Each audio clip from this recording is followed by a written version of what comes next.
నిజంగా నిజం చెప్పాలి అంటే మాత్రం చాలా ఫ్రాంక్గా చెప్తున్నా. చాలామంది అట్లా చెప్పకపోవచ్చేమో. ఫస్ట్ డే అంటే రాజమండ్రిలో ఒక కాలేజీలో షూట్ అదే కాలేజీ లోపల అంటే క్లాస్ రూమ్ లోపల జరిగే సీన్తో స్టార్ట్ చేసాం.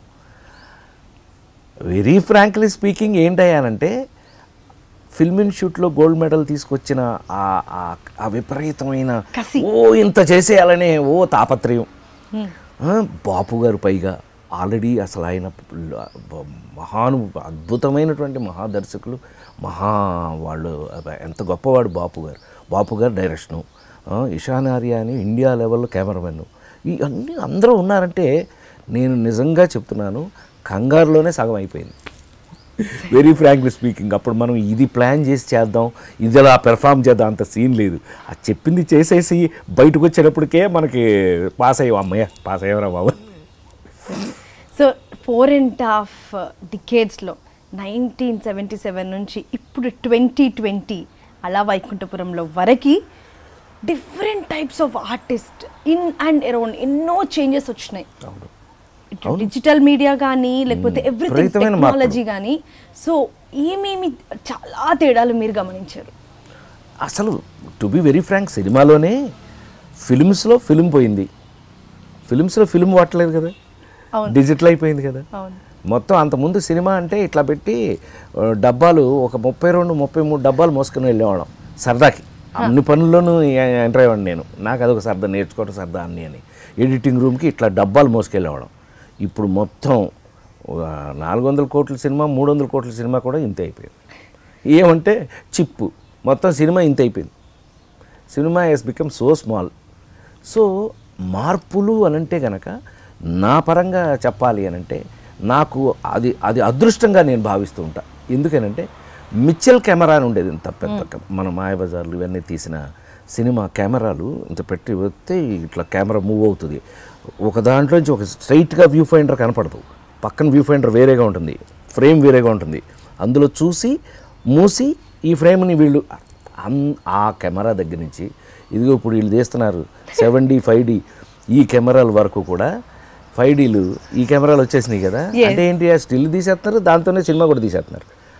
అంత మార్పులు అంటే జనరేషన్లో మధ్యలో ఎన్ని రకాల కెమెరాలు మారుతూ వచ్చినాయి, ఎన్ని రకాల 3-4 జనరేషన్లు మారి వచ్చాను నేను ఇప్పటికి. ఇప్పుడు కుర్రాళ్ళు అంటే సూపర్ స్టార్ మహేష్ బాబు దగ్గర నుంచి బన్నీ అల్లు అర్జున్ దగ్గర నుంచి జూనియర్ ఎన్టీఆర్ దగ్గర నుంచి అందరూ లవ్లీ బాయ్స్, వీళ్ళందరితో పనిచేస్తున్నాను అని అంటే ఒక్కోసారి నమ్మబుద్ధి ఇది.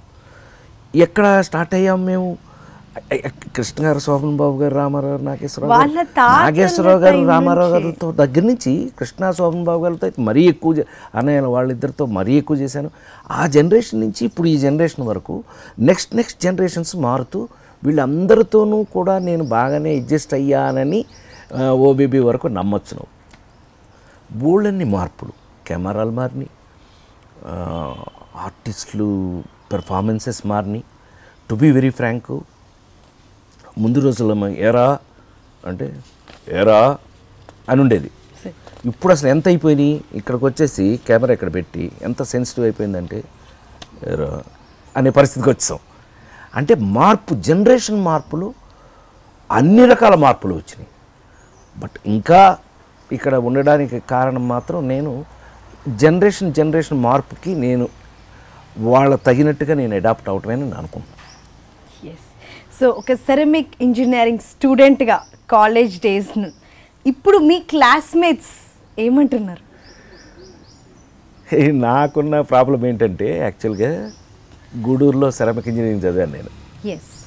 నా క్లాస్మేట్స్, నా రూమ్మేట్స్ అందరూ కూడా నాకు ఎంత ఆశ్చర్యంగా ఉందంటే, ఇప్పుడు నువ్వు ఇందాక రాగానే నన్ను ముట్టుకోవచ్చా, మనిషేనా అని ముట్టుకోవచ్చా అని ఎలా నువ్వు అంటే 40 ఏళ్ళు కెరియర్ని నువ్వు నోట్ చేసి నువ్వు అసలు నీకు ఊహ వచ్చిన దగ్గర నుంచి రాజేంద్ర దగ్గర సినిమాలన్నీ చూసి ఈ మనిషేనా ఇవన్నీ చేసిందని ఒక తిరుగుతుంది కదా. అది నీకు అర్థమైంది, నీ ఫేస్ చూస్తే అర్థమవుతుంది.